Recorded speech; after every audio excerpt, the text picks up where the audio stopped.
All right, guys, what's up?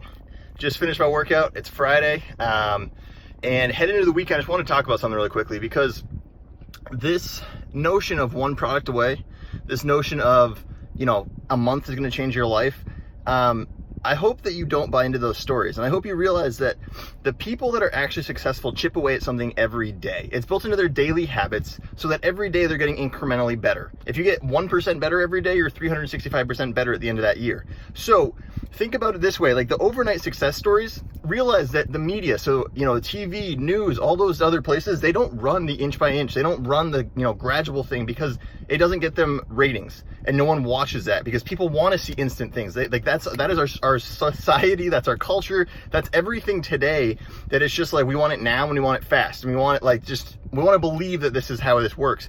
And the fact of the matter is, think about Darwin's theory, all right? It's not that you're the fastest, it's not that you're the strongest, it's that you're actually the most adaptable. You're willing to go and make those changes and those sacrifices. And the gym is a perfect example of that. Most of the time you walk into the gym and you see people that, most of Americans are out of shape. And I'm sorry if that offends you, but they are. And the reason that is that they'll go to the gym, maybe they'll go all out for a month, but because they don't see results, they're like, I'm gonna stop doing this. It's the same thing in your Amazon business. Chip away at it every day, do your product research every day, track that, have metrics and make sure you're actually doing these things and crossing them off every single day, so that you're getting better every single day and you understand the business model a little bit more every single day, and you never stop learning. It's like the gym. Even if you don't want to go, even if you are sick, I don't care if you have a sinus infection or strep throat, get up and go for a walk. Maybe go do something that's going to keep moving you forward. All right, so that to me is how I approach the gym. I'm not the fittest person, but I chip away at it every day so that I can keep progressively getting better and better and better. And I do the same thing in business. I'm not the smartest. I'm dyslexic. I've been labeled with ADD. I didn't do super well in school, but I've been able to create this because I stuck with it. Because when things didn't go right, instead of being like, oh, this isn't for me, I stuck up. I just was like, know what? I'm going to figure it out. This is a wall that I need to run through, and I'm not going to try to do anything else.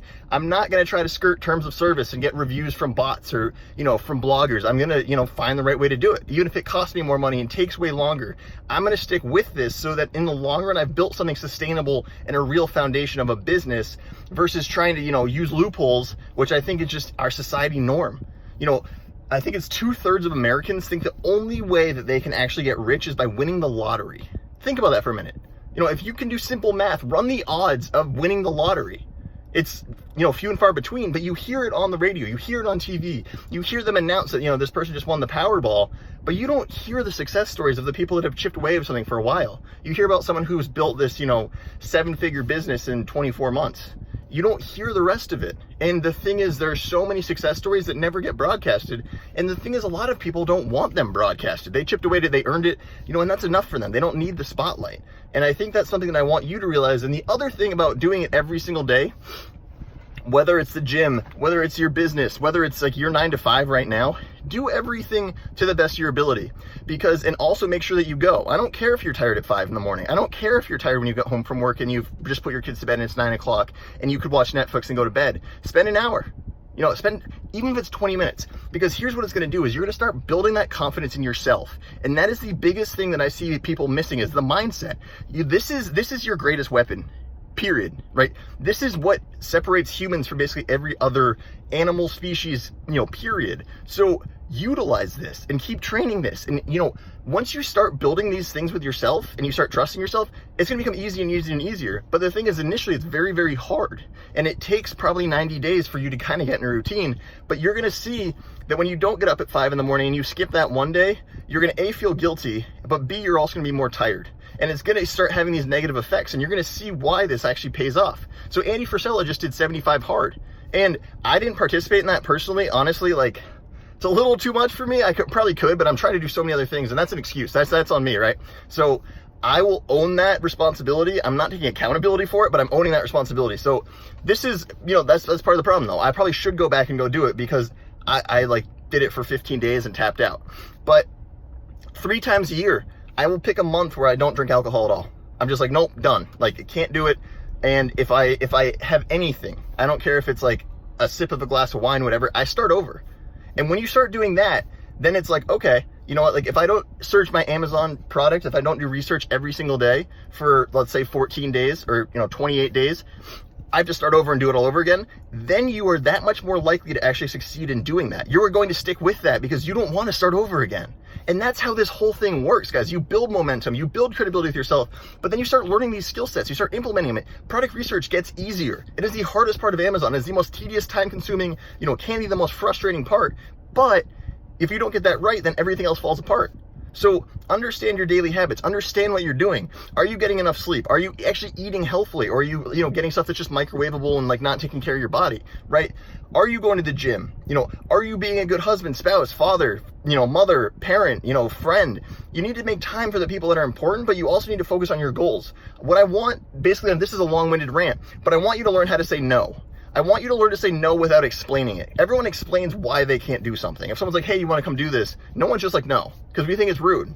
But trust me, once you start just saying like, no, like just being very blunt, clear with your friends, your family, and especially once you explain to them, like, I am super hyper focused on building my business for the next 90 days. I'm going to blitz. And like, that's how I go about this. I'll pick something and I just go hard at that one thing for 90 days. And the results you get are incredible. Instead of being like, oh, I'll do it here and here and here, pick something and hyper focus on it and just run at it. All right. That doesn't mean you sacrifice the gym. That doesn't mean you sacrifice everything else too, but you find the time and you hold yourself accountable. So my whole point of this going into Friday is that what are you doing tonight? Everyone has a different scenario in life. You might be in high school, but are you playing Xbox and like hanging out with your buddies? Or are you, furthering your education, whether that's personal development, whether that's about your business, whether that's, improving your fitness? Like, what are you doing? Are you just chilling? Like, sometimes that's fine. If you've worked really hard all week and, you've launched your product and things are going well, then okay, there's a time to relax. There's a time to celebrate, but that's a very short window and then you go back to it. So if you are in college, are you going to get wasted with your buddies?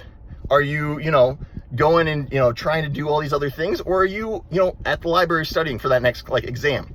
And the thing that's interesting is that I think the curriculum in school is ridiculous, but some of the fundamentals actually teach you how to go and apply other things later. So there is some carryover, but the basically curriculum from our great-great-grandfather doesn't even apply today. It's so different, and technology and things are advancing so rapidly, and there's so many other opportunities that this whole go to school, get a good job, basically like climb the corporate ladder, it doesn't work that way anymore. There's not really job security. And I'm personally not a person who's good with authority. I don't like being told what to do. So I've never excelled in that environment. And I also don't learn like other people. I have my own method where like I need to actually learn it and then go implement it right away. You can't teach me theory. You can't just do this. I need to go actually apply it and see it. And as soon as I see it, everything clicks. It's like, boom. All right, I can go back and do this. I can improve upon this. I can expand on it, but I need that fundamental foundation. So what I'm trying to say though, is if you're a parent, maybe you guys need to do date night once a week. All right. Maybe you're stressed. Maybe, the 9 to 5 with both of you, you're both working, you have 3 kids and it's hard. Take Friday night and spend some time with the 2 of you. It might cost more money to get a sitter, but it's worth it for that relationship. You need to know what your priorities are, and you need to know what your why is when you're starting this business, and you need to stay focused on that. You can't push your partner away when you're trying to build a business because they need to be on the same page as you. Because if you lose your number one support, like your best friend, all of that, then your business is like your personal happiness and health is going to be detrimental. And if you're not excited about what you're doing, you're not thriving, and like you aren't like excited to go back to bat even though you've missed and you've struck out so many times, then like you're that much worse off. So how are you spending your weekend? Are you going to actually go and utilize your time well? Time is the one thing that we use the worst, but it's it's a finite resource, right? And we only have so much of it. And money to me is opportunity and security. And you can use that to buy time, right? I would rather pay more to have my food delivered to me than, have to go and drive and come back and get it. It's just worth that for me. There's so many little shortcuts in life where like you can utilize money as a tool to get more time, but it doesn't matter how much money you have at the end of the day, because if you're, 80 and all of a sudden you just made your money, you can't go travel. You can't go enjoy it in that way, right? So there's little hacks that help. But money is opportunity and security, but you need to be happy along the way, because if you're not happy, then it doesn't matter. And that's one thing I think so many people miss, is that you see me, I'm not driving a Lambo. I'm not sitting in front of an exotic car pitching you something. I'm not trying to, I don't want to be that guy. And I also don't want you to like think like that's the lifestyle you need to emulate. People get away with that because they know the psychological triggers. They know how to draw people in. They know that like people are spontaneous and see that and they're like, oh shit, I need that. But you don't. And the funny part is you'd actually be better off making less money doing something you really enjoy, or doing something that allows you to have the time and the autonomy to go spend with your family, to go travel, to go do things, to go to your kids', baseball game. That to me is so much more fulfilling than having the mansion, having the Lambo, having all these other things. You might get both, and that's really the goal, but don't have the money drive everything, because time is far more valuable, and I think people need to hear that. So my point in saying this one last time, I'm going to stop this rant, but how do you use your time, and how are you going to use this weekend coming up? All right, guys.